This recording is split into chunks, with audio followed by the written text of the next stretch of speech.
አንጀቴን ይበላኛል። ሁለተኛ ጢሞቴዎስ የጳውሎስ ባዮግራፊ ደብዳቤ ብቻ ሳይሆን ስሜት አለ፣ ኢሞሽን። ጢሞቴዎስ እንደዚህ ይለዋል፣ ቶሎ ሳትዘገይ ወደኔና።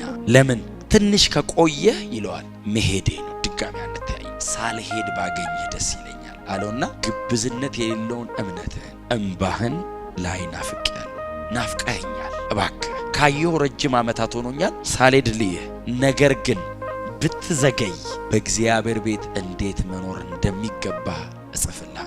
ቤቱ የእውነት አምድና መሰረት ያለው የሕያው እግዚአብሔር ቤተ ክርስቲያን ነው። ምናልባት ካላገኘኝ ስትመጣ ሄጄ እንኳን ከደረስክ ከዚህ በኋላ እንዴት መኖር እንዳለብህ ልንገርህ።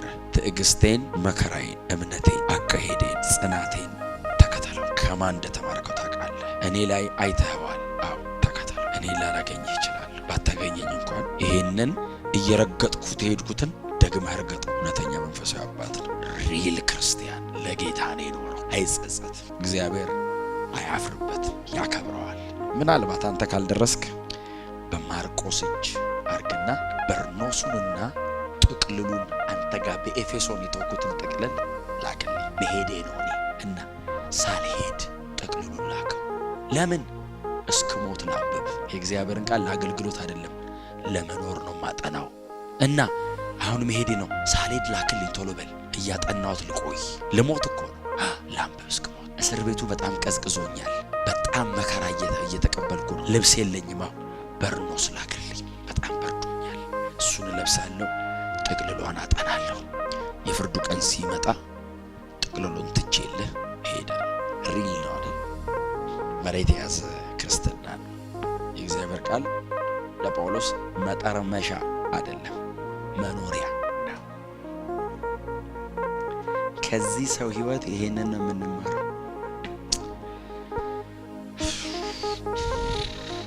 ኮንፈረንሱ አያልቅም። በቃ ይሄ ነው። አያችሁ፣ አሁን ክፍቱን ተውኑ ማለት ነው። ይሄንን ህይወት እናንተ እየኖራችሁት ነው። ካልሆነ እስክንኖረው እንቀጥል። እዚህ ጋር አልደረስንም፣ እንሂድ። ጳውሎስም አልዘጋውም።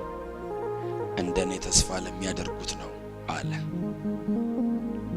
የጌታ ከሆናችሁ የዓለም መሆን አትችሉም። የጌታ ከሆናችሁ የሰው መሆን አትችሉም።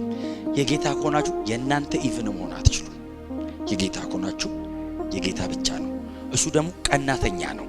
አንድ ቀንም ለአንተ አይሰጥህም። ብቻው ነው የሚወስድብህ። ለክብርህ አይጠነቀቅም፣ ለዕድሜህ አይጠነቀቅም፣ ለፋሚሊህ አይጠነቀቅም። ለራሱ ነው የሚያደርግህ። በዚህ ቀጥሉ። ኖርማል መሆን አትልመዱ። እግዚአብሔር በህይወት ላይ ካልሰራ ይቅና ውስጥ ተቃጠሉ። ወጣቶች ነበሩ። 30 ዓመቱ ነው ጳውሎስ። ጴጥሮስ ከዛ ያነሰ ነበር ጌታን ሲያገኝ። ዮሐንስ 18 ዓመቱ ነበር። ከኛ ያንሳሉ ብዙዎቹ ሲጀምሩት። ይሄንን እድሜ ነው በእንደዚህ አይነት ኮንቪክሽን የኖሩት። ይሄን እድሜ ነው በእንደዚህ አይነት መሰጠት የኖሩት። አያችሁ፣ ወንጌል እንደዚህ መሆን አለበት። አሜን ነው። ትላንትና የኖራችሁትን ነገ ለመድገም አታስቡ። ሌላ ክብር፣ ሌላ መሰጠት፣ ለጌታ መኖር፣ እሱን ማስደሰት፣ ሰማይ ፈገግ እንዲል፣ እግዚአብሔር ከሰማይ ደስ እንዲለው፣ ሰው አገኘው እንዲል። የኛን እንጣል፣ የሱን እንያዝ። የራስን ሉዝ ካረክ የሱን ጌን ታረጋለህ። አንተ ስትሞት እሱ ባንተ በህይወት ይቀጥላል። እኔና እግዚአብሔር አንድ ላይ መኖር አንችልም። እኔ መሞት አለብኝ፣ እሱ በእኔ ሕያው እንዲሆን። ክብር ለኢየሱስ ይሁን። ስለዚህ ክርስትና መኖሪያው ብቻ ሳይሆን መሞቻው የሚሆን ሰው የጳውሎስ የጴጥሮስ የዴዝ ሴንቴንሳቸው ወንጌል ነው። ሊሞቱ ሲሉ የተነበበው የዴዝ ሴንቴንስ ምን አጥፍቶ ነው ሲባል ኢየሱስ ክርስቶስ የዘላለም ሕይወት ነው ብሎ የመሞቻ ምክንያት ነው። የዴዝ ሴንቴንስ አይ ቲንክ ሶ ሲሪየስ ይመስለኛል። በጣም መጠጋት አለብን። አሜን ነው። እነሱ በእንደዛ አይነት ዲመኒክ በሆነ በሮም መንግስት ውስጥ በዚህ መጠን ከኖሩ እንደዚህ አይነት የክርስቲያን ከተማ እንዴት ነው መኖር ያለብን? እኛ መተንፈሻ በሌለበት ዘመን እንደዛ ከኖሩ መጸለይ በሚቻልበት ከተማ ሰው እንዴት ነው ማገልገል ያለበት? ሰው እንዴት ነው መኖር ያለበት? እውነቴን ነው የምነግራችሁ። ከነሱ ይልቅ እድል አገኘን እኛ። የነሱን ያክል ግን ካላገለገልን ከባድ ነው። ከነሱ በላይ ነው እድሉ። መጸለይ ብትፈልጉ እዚህ መታችሁ ትጸልያላችሁ። መስበክ ብትፈልጉ ማንም የሚከለክላችሁ የለም ከተማ ውስጥ። እነሱስ መጸለያ ቦታ የላቸው፣ መንገድ ላይ ነው የሚጸልዩት። ልስበክ ካለ ታድኖ ነው የሚገደለው። በዛ ውስጥ ነው መከራ ለቤተ ክርስቲያን የመፈልፈያ ኢንኩቤተሯ እስኪመስል በመከራ ዱፕሊኬት እየበዙ በመከራ እየበዙ ሲስተሙ ጨለማው የሚዳሰስ ነው። በእነሱ ዘመን የነበረው ጨለማ እየሰነጠቁት ነው የሚሄዱት። አይ ቅድድ አድርገውት ይወጣሉ። የነሱ አይደለም። ኃይልን በሚሰጠኝ በክርስቶስ ይላል። አንተ ስትል እኔ የለውም ኃይልን በሚሰጠኝ በክርስቶስ ሁሉን እችላለሁ። ይሄን አርኩልና ጸጋው በኔ ደከመ ይላል። እግዚአብሔር በኔ እንዲያገለግል መፍቀድ፣ በኔ እድሜ እሱ እንዲኖር መፍቀድ፣ በኔ ዘመን እሱ እንዲያገለግልበት እሺ ማለት። አንድ ቃል ልንገራችሁና ይብቃኝ። ሮሜ 15 ላይ ጳውሎስ እንደዚህ ያለ ከኢየሩሳሌም እስከ ኤልዋሪቆን ሰበኩ አለ። ኤልዋሪቆን ማለት the most remote area አውሬ ያለበት ሀገር ነው። ሰዎቹ በቀላሉ የሚገኙ ሰዎች አይደሉም፣ ክፎች ናቸው። እዛ ሄጄ ሰብኬያለሁ አለ። ከኢየሩሳሌም ተነስቼ እዛ አለና ነገር ግን ጸጋው በኔ ከሰራው በቀር እምመካበት የለም አለ። አይ ሚስጥሩን ነው እየነገረን ያለው። ማይቲ ሆነህ መሄድ ትፈልጋለህ? አዎ ጸጋ ባንተ ይስራ ነው። አንተ ተው ነው፣ ስጠው ነው። ዲፔንደብል መሆን መውደቅ እላዩ ላይ አልቻልኩም ስትለው ችሎታው ይታያል። አይ ኃይልህ በድካሜ ፍጹም ይሆናል ሲለው ኃይሉ ፍጹም እንዲሆን አለ። ልክ እንዳይኖረው ኃይሉ አብዝቼ በድካሜ እመካለሁ፣ ባለመቻሌ እመካለሁ አለ።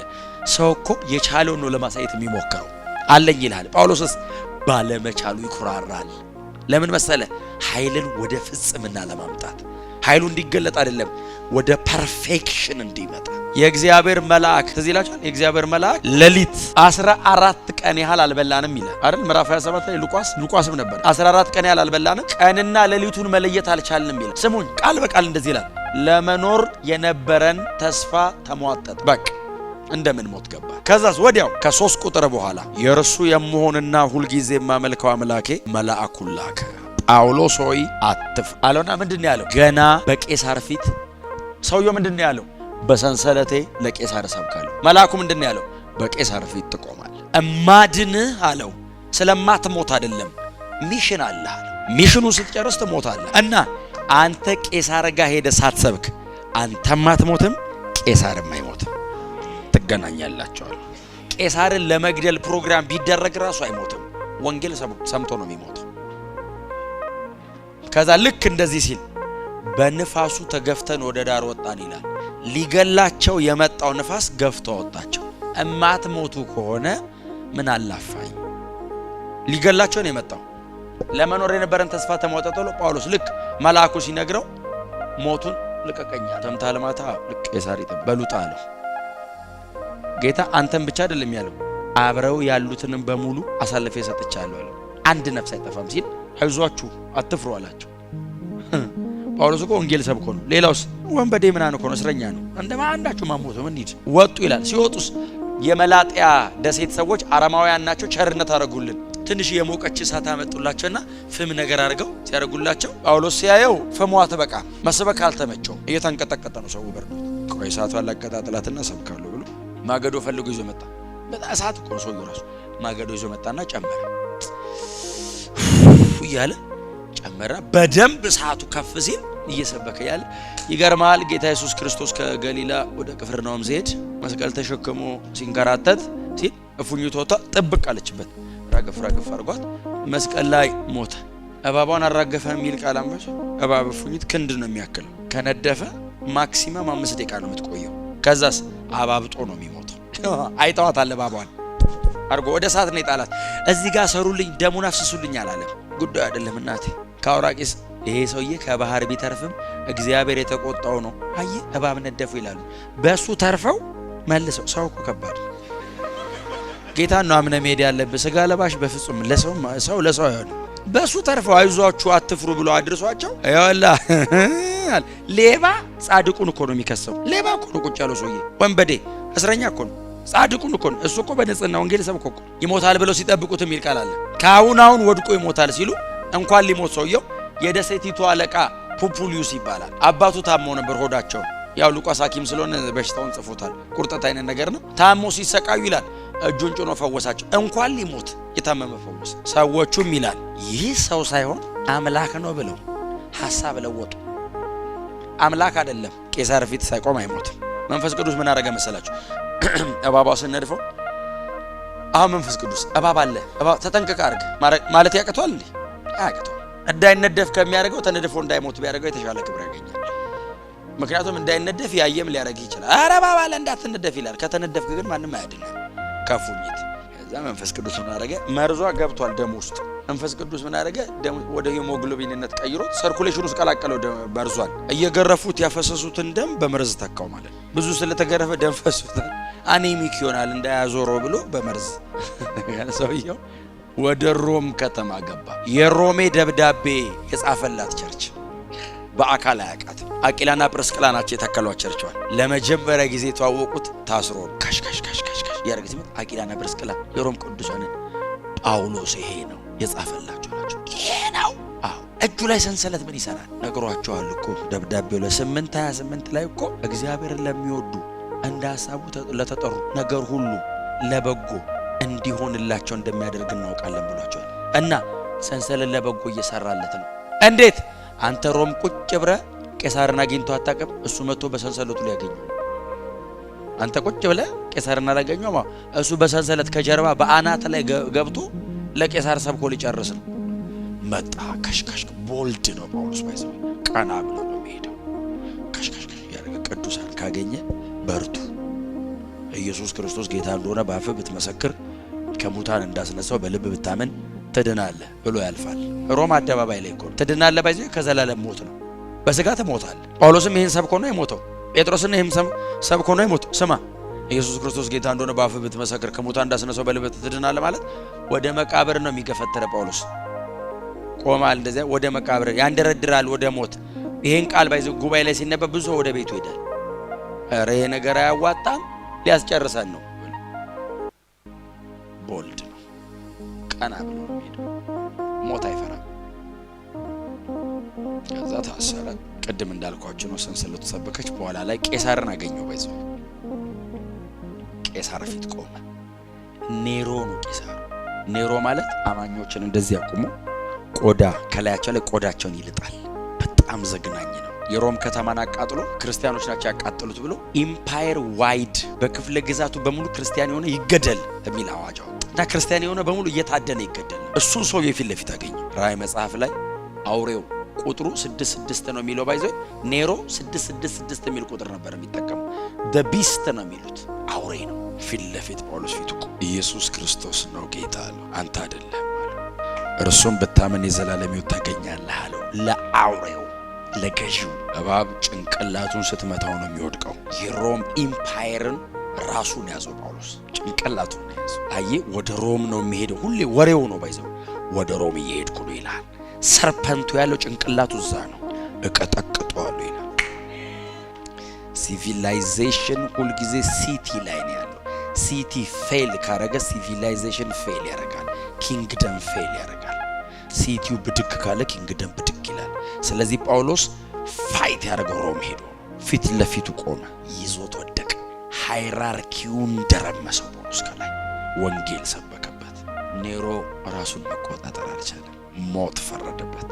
ጳውሎስ ሁለተኛ ጢሞቴዎስ ጻፈ። በዚህ ቀን ትገደላለህ ሲባል በመሞቱና በፍርዱ መሃል ሁለተኛ ጢሞቴዎስ ሩጫውን ጨርሻለሁ፣ መልካሙን ገድል ተጋድያለሁ፣ ሃይማኖትን ጠብቄያለሁ። ጻድቅ ፈራጅ ከሆነው ከእርሱ እጅ የክብር አክሊል ልቀበል እሄዳለሁ፣ እርሱም ይሰጠኛል። ለእኔ ብቻ ሳይሆን እንደኔ እርሱም ተስፋ ለሚያደርጉ ሁሉ ነው ብሎ ክፍት አረገው። ዘንድሮም ተስፋ ካረከው ጳውሎስ ሰፈር ትገባለህ። ለኔ ብቻ አይደለም አለ፣ እንደኔ ተስፋ ለሚያደርጉ ሁሉ አልና